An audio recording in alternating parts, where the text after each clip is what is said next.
Um embaixador em cadeias. Pensa só nessa imagem. Parece uma contradição total, né? Como é que o representante de um reino pode estar acorrentado como se fosse um criminoso? Pois é, essa frase poderosa, dita pelo próprio apóstolo Paulo, é o ponto de partida para a gente mergulhar num dos grandes mistérios da história do cristianismo. Bem-vindos! Hoje a gente vai fazer uma verdadeira investigação sobre as famosas cartas da prisão. São textos que literalmente mudaram o mundo, mas que foram escritos de um lugar que por muito tempo foi desconhecido. A pergunta que vai guiar a gente é: de qual prisão, exatamente, Paulo escreveu essas palavras transformadoras? Primeiro, vamos focar na figura central de tudo isso, o apóstolo Paulo. Para ele, a missão de espalhar a sua fé era tudo. E as correntes? Bom, elas não eram um obstáculo. Elas eram, na verdade, parte da estratégia. A prisão não conseguiu calar a voz dele. Pelo contrário, ela se tornou o seu palco principal. E aqui está a grande virada de chave na mentalidade dele. Paulo não se via como um prisioneiro do Império Romano, não. Ele se descrevia como um prisioneiro de Jesus Cristo. Para ele, estar preso não era o fim da linha. Era só um novo cenário. E as correntes, bom, era um novo tipo de microfone. E essa perspectiva deu um resultado impressionante. De dentro de uma cela, Paulo escreveu pelo menos 5 dos livros que hoje fazem parte do Novo Testamento. É a prova de que não existe muro de pedra que consiga segurar uma mensagem poderosa. Certo. Então, se a gente está numa investigação, por onde começamos a procurar? A resposta está nas próprias evidências que ele deixou.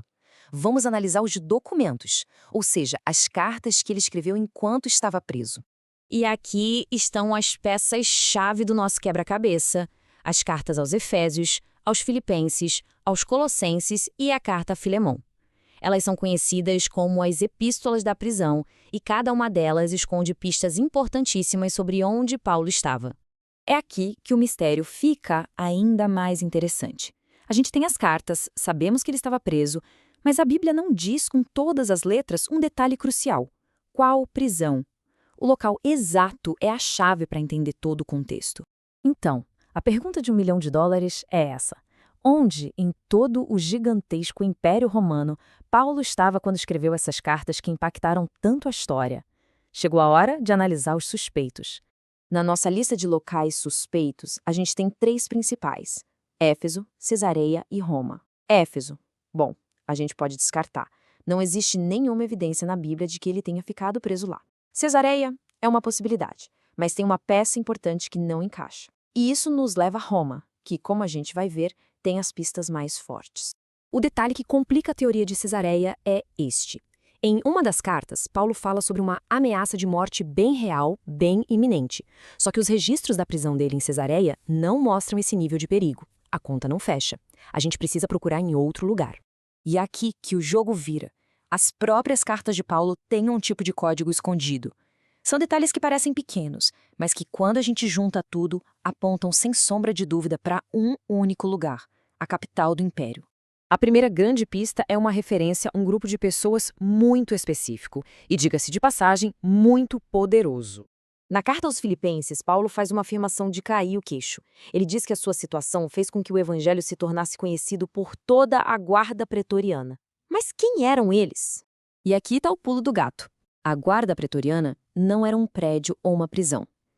Era a tropa de elite do exército romano, os guarda-costas pessoais do imperador. E a base de operações deles era uma só: a cidade de Roma. E não estamos falando de um grupinho, não. Eram cerca de 14.000 soldados de elite. Imagina só, a mensagem de um único prisioneiro se espalhando por um contingente tão grande e influente. É algo realmente impressionante.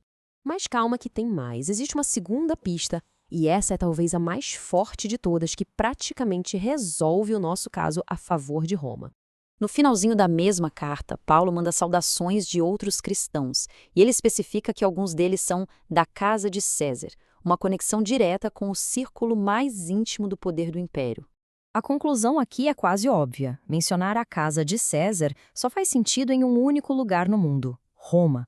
Isso mostra que Paulo estava em contato com pessoas que trabalhavam no palácio do imperador. Então, vamos juntar as peças do quebra-cabeça. A gente tem a ameaça de morte, a menção à guarda pretoriana e as saudações vindas da casa de César. Todas as pistas, sem exceção, apontam de forma esmagadora para uma única direção. Com base em tudo isso, a grande maioria dos estudiosos concorda. Essas cartas foram escritas em Roma, muito provavelmente entre os anos 60 e 62, durante a prisão domiciliar de Paulo, que é descrita lá no finalzinho do livro de Atos. E assim, o mistério do local parece resolvido. Mas isso nos deixa com uma reflexão ainda maior, um paradoxo. Como é que correntes podem, na verdade, libertar uma mensagem? Como é que as paredes de uma prisão podem se tornar o epicentro de um movimento global que alcançou o coração do império mais poderoso da Terra? Essa, sim, é a verdadeira questão que continua ecoando através dos séculos.